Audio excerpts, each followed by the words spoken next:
Hi there guys, my name is Stuart Goodwin from Marshall Music, and today on Stu Chats I have with me Mr. Nathan Smith, session guitar player extraordinaire, all-round good guy, and possibly, as we were saying off camera, possibly the best hair in South Africa. He was telling me that his sister's a hairdresser, so he gets to look perfect all the time. Well, you've got great hair. Hey, thank you. Thanks, Stu. Good to be on the show. Hair and all. Hair and all. Hair and all. And yeah, so Nathan's played for everyone. He's played for everyone. Everyone.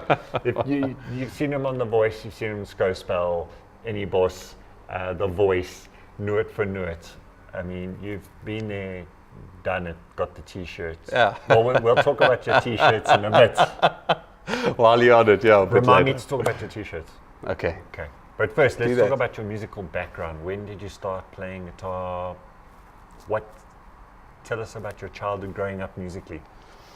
Yeah, man. I was one of those kids that grew up in a musical home, both my parents being music teachers. So lucky. Yeah, yes, man. Sometimes unlucky, but just great, man. Yeah, my father taught me, so I started only at 11 though. I begged him for 2 years. He didn't want to teach me at first. He was like, nah, get a real job, you know. And, learn from me, son. Don't do music. Don't do music. So, yeah, and then from there, it's just been downhill, man.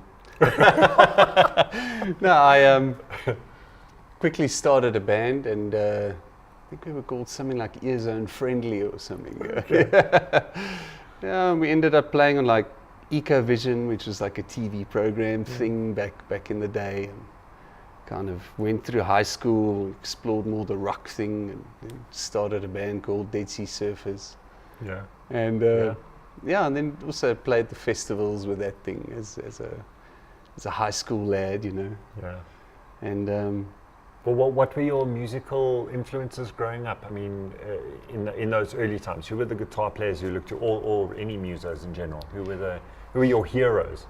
Yeah, look, I mean, like I said, my dad being my guitar teacher, I was actually fortunate to have music like Phil Keaggy playing in the house, and also the obvious is like Hendrix and Toto, and he played everything. Real muso bands. Yeah, you know, on a reel-to-reel, you know. Yeah, yeah. On a Saturday morning, it would blare through the house, you know. And yeah, so I mean, I was exposed to a wide variety of guitar players, style-wise. Yeah. Yeah, ranging, like I said, from the Stevie Ray Vaughns all the way through to the Joe Satriani stuff. You know, when you're young and full of energy and you want to play that rock and roll, you know, it came in a bit, but along with all the classics, you know. Okay. So it was a So good you had a mix. nice rounded musical education. Yeah, I wouldn't say it was really focused on one specific guy, or so, but it had to be good, you know. That was a prerequisite in the house, you know. Yeah. So, no junk music. No, none of that, you know. So. Okay, and then early, so your teenage years in sort of bands and stuff. And did you have any formal musical education, meaning sort of university or technicon or anything like that? Any diplomas in music? Yeah, I wrote my classical music theory grades. Okay. I was going to go study after school, and I was going to go to the technicon. And then my father passed. I first spent a year with him at home, and he actually poured a lot of himself into me. He was highly educated. I just said, man, let me just take a gap year, you know, and just let you do your thing, you know. And that was great. And then early the next year he passed, and I had to kind of like work to help keep mom running, things running in the house and stuff, you know. So the plan to go and do that kind of faded. But like I said, I did write my classical music theory grades, so it was quite out there, piano-based stuff, you know. But okay. Although I can't really play piano though, but you dabble a little bit. yeah, it's dangerous. But I'm sure that's helped you with your theory and composing. And, No, definitely. Yeah. I haven't stopped, you know. I think that side always fascinates me. You know, the theory and teaching. Helped you with, I taught from a young age, like I said, taking over from my father.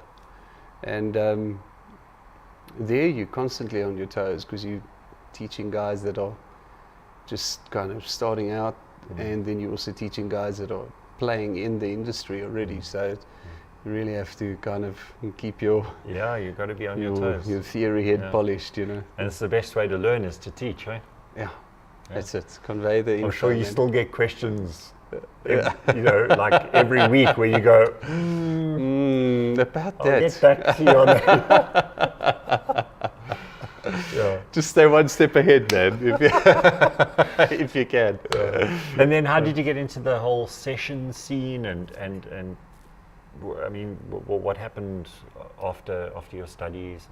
Yeah, I was playing one evening in a club in Pretoria called the Nile Crocodile. Yeah, I remember it. Yeah, and with the low ceiling. Yeah, the low ceiling. I could never play there because I can imagine. I had to sit down playing there. No. Yeah, so we were playing there the one evening, and then Joseph Clark was actually there to support his stepson. He doesn't call him his stepson, he calls him his son. Okay. His son's band was also playing there that evening, and he happened to see me playing, and then he said, "Hey man, you know, would you be keen in playing this Queen show that I'm working on?" And I was like, I was about 21 or something, you know. You must have been a bit freaked out there. It was like, You know, at first I didn't know who he was, you know. I was like living in my own world, you know, kind of rock and roll band world, you know.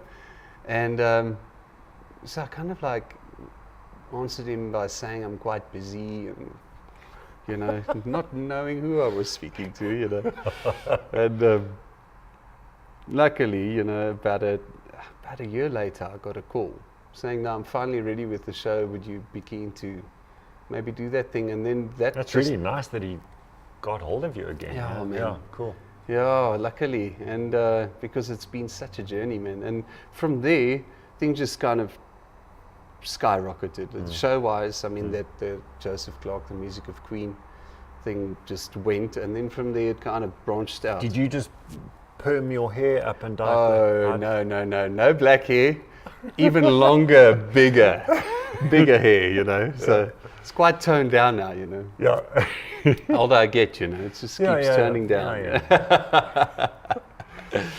Yeah, so and that branched out into people seeing me play with him and do the show, and they said, "Yeah, no, would you be keen to get into a bit of this?" And before I knew it, I was reading with the orchestra, doing different gigs, you know. Yeah. Okay.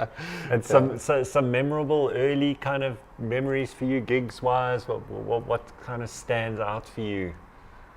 Well, man, I've what, funny wise or no, just good, great musical experiences. Great musical. Oh man, what are some highlights? Look, I mean, talking of the Queen show, we actually got invited as some of the cast from the show actually got invited to play for Freddie's 50th anniversary thing of the band, or you know, there was some big party going down in the Netherlands, and some of the band was British session players, and some of the guys were South African, and so we were part of that, and it was for a stadium of 35,000 people. Oh, wow. That was the headline act kind of thing, you know. And it was quite out there, you know, just being in that environment, you know. And, nice. And normally the SA band is the opening act, you know, and there was an American band opening for this kind of SA based, you know, show that was. It was definitely one of the highlights, and amongst others, you know, just working. The different TV productions have also been fantastic, and you know, our country's got a lot to offer. It's not just absolutely. Yeah. Tell us about what you're up to at the moment. Well, what shows are you doing at the moment? Well, right now I'm busy with the voice. Exciting times there because it's the lives.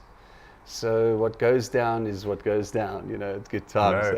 No do-overs. No, Yeah. none of that. But yeah, can get real, but it's great. And so I'm busy with that. That keeps me busy for about 2 months now. And in between, I'm still doing some studio work and whatnot. Okay.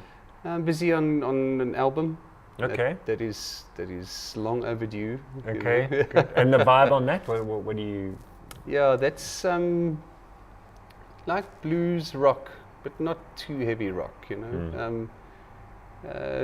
I'd say an element of pop acoustic could also kind of find its way into the equation there. You know. Okay. But yeah, I'd say, put in a nutshell, the blues rock thing. You know. Okay. Cool. And the Nathan Smith shows that you've been doing, Yes. the tribute shows. Are you planning to do more this year?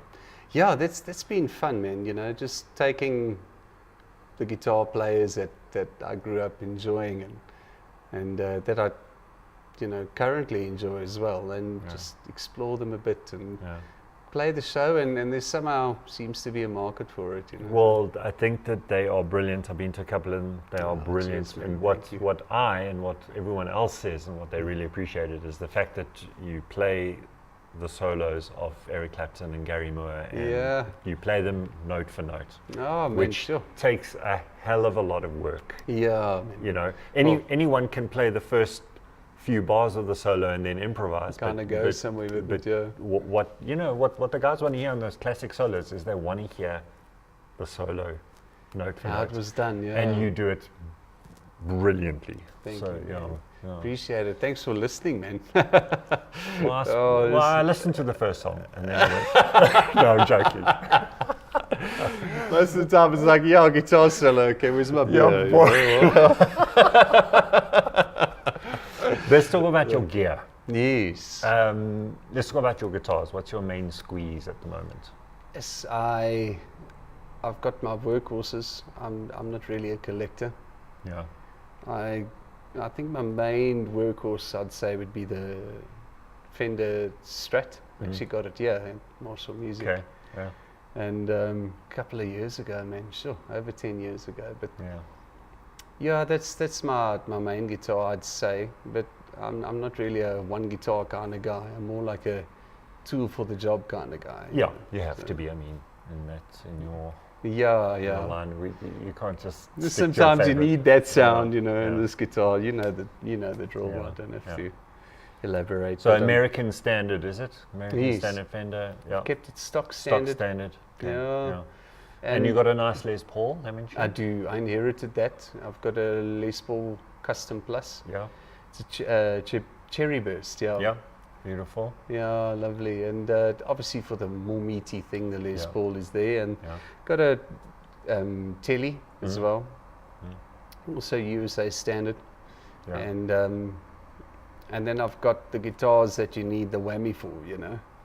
I actually picked it up in Germany when we were on tour there. I picked up a RG 3020 and I'm not entirely a Ibanez fan. I just didn't want to say that too loud. No. Too loud, but this specific guy is special, man. It's really nice. So I use that for all the kind of whammy bass stuff. You know. Okay, cool. And then amp-wise, what do you use mostly? Amp-wise, I've based my sound very much around the Fender amps, purely because of traveling, and you get somewhere, and in our country, wherever you go, and you had to fly, and you can't fly with an amp, and 95% of the time they have a Fender amp. So just kind of base everything around it. Yeah. Made sense for me to base my sound around the Fender amps, and they sound great, man. You know, they take pedals well, and you know. 95% of all pedal manufacturers tweak and design their pedals to work on a Fender amp. Yeah. There you go. So, yeah. So there it is. And pedal-wise, what's your pedal board look like? I've got a simplish board. See, it's always subjective. You say, I've got a big pedal board, and then the next guy comes along and just makes you look I like hear guys saying, I've got a simple board, and it's like 20 pedals later. Yeah, like, exactly. And then, so basically I've got I run a standard wah, Crybaby. And my drive pedals are actually, they were custom made. When Nico Brevis was still making pedals, he kind of tweaked pedals for me, and I ended up with what I thought was cool. And I tier them just like a boost and buff kind of pedal. It's called the Fat Seti.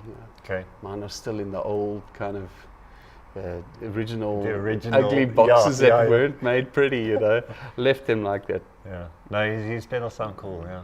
Yeah, man. And then I got, and that's like equivalent of a boost and buff kind of guy that I use. And I got like a tube screamer type pedal, bass on the tube screamer. Yeah. And then a high gain, so kind of tiered whatever tone I kind of need. If that one's not giving me enough, I kind of go to the next tier, if you know what I mean. Yeah.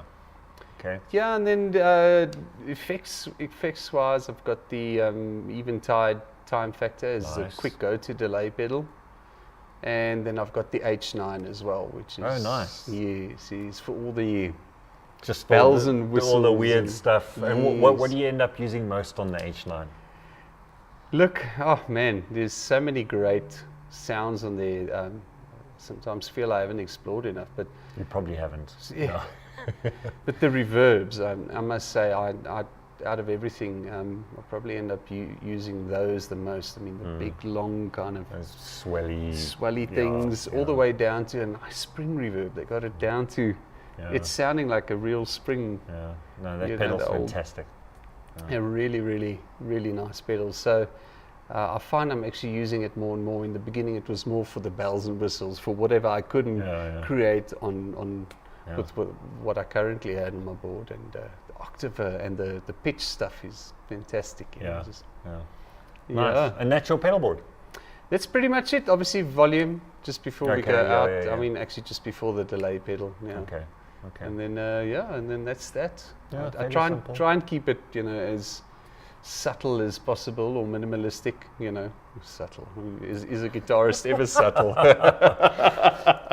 They're subtle when you put sheet music in front of them. I've actually got a shirt like that. I know, that's where I remembered it from. So tell us about your shirts. You've got a company called Muso Vibe. Yeah, Muso Vibes. It's the brand, and cool. So basically, it was an idea I came up with. There's so many great sayings and jokes in the music industry that we all hear, and we all laugh about it. We all relate to, and I just thought it would be so cool to actually put that on a T-shirt and some apparel. And my wife's into the designing thing, and she does bridal and evening wear, but she did fashion. She studied fashion, so her and I sat down and brainstormed and put a whole bunch of these sayings on T-shirts with cool fonts, and This is one of them. It's all in the fingers, but. And I dig it also because musos will get it, but it's also nice explaining to non-musicians. Yeah, they'll be like, "Hey, what is that?" Exactly, and you can tell the stories, and it creates a bit of a moment to actually connect with non-musos. Yeah. What does that mean? Yes, but can you swing? It's like, you're not meaning that kind of. No. Let's keep it real. Keep it good. All same, all in the fingers. It's a bit risky, So tell us where they can get those shirts. Yes, you can get it at www.musovibes.com. Cool. It looks like a dollar-based store. You can select your currency. Okay. And countrywide shipping and worldwide shipping as well. Yeah, cool. Okay. Yeah, that's really cool. Yeah, we need those. Yeah, we need that. Just to have a little fun, I think sometimes we forget that side of the business. Yeah. Now, I'll ask all these sort of session guys, and I ask them advice to youngsters who want to get into guitar playing or any music or any instrument or want to get into the industry, what's your advice for them? Sure. And what's worked for you, Yeah. and why do you think you've been so successful? Apart from your great hair. Well, I like it, man. We'll get over it. I don't know. No, let's not get over it. You know, like Revlon sponsors anyone? No. If you want to punt your sister-in-law's salon, you may. Oh yeah. Is it your sister-in-law? No, my sister. Your sister? My sister. What's her salon? She does great work. Jay's Hair Design in Pretoria. JZ Design. Jay's Hair Design. Jay's Hair Design in Pretoria. Yeah. Look at this. It's perfection. I don't go to her that often, as you can see, but I mean, when I do go, she does great work, you know. But why haven't you done your hair nicely for this interview? I mean, I think it looks great, but... Oh, wow. Oh, that's a good save. All right, apart from the hair, Yeah. what has been your secret to where you are today? If I can give advice to guys that are starting out and that are kind of new to it all, I think we live in a McDonald's generation. I say that with caution. Not everyone is that way, but I'd say dedicate time to your craft. Look for the smalls. Don't just kind of play over them. You know, sweep out the bad from an early point in your playing, and it will save you a lot of grey hairs later on. And you'll be grateful that you did it in the beginning, rather than coming back and having to sweat it out because you didn't put in the time in the beginning. Yeah. So I'd say just do that. You know, make sure you dedicate time to I'm doing guilty it of right. that. I'm guilty of that. You're so modest. And then I go back. No, but I didn't go. You know, there's so much junk that I should have fixed when I was Yes, younger. yes. And now you go back to it now, and it's much harder as you get older. So Yeah. you're right. Fix it early. Do it right address it first from time. the beginning, man. Yes. You know, nip it in the bud, and Yeah. then from there you'll find it gets better, and refining becomes a whole lot easier than actually redoing. Yeah. You know, so yeah, I think if anything, that would be it. That one's for free. Nathan, thank you for joining us. It's Stu, been what about you? amazing. Thank you you. for giving up your valuable time to Yeah, come man. and see us. Very cool. to And social media links, are you on Instagram and Facebook? I am, yeah. and all Yeah, that? you can check it out. Facebook page is Nathan Smith, and Instagram. What am I on Instagram? Well, I think it's Goldilocks. Nathan Smith Oh. Vibe. No.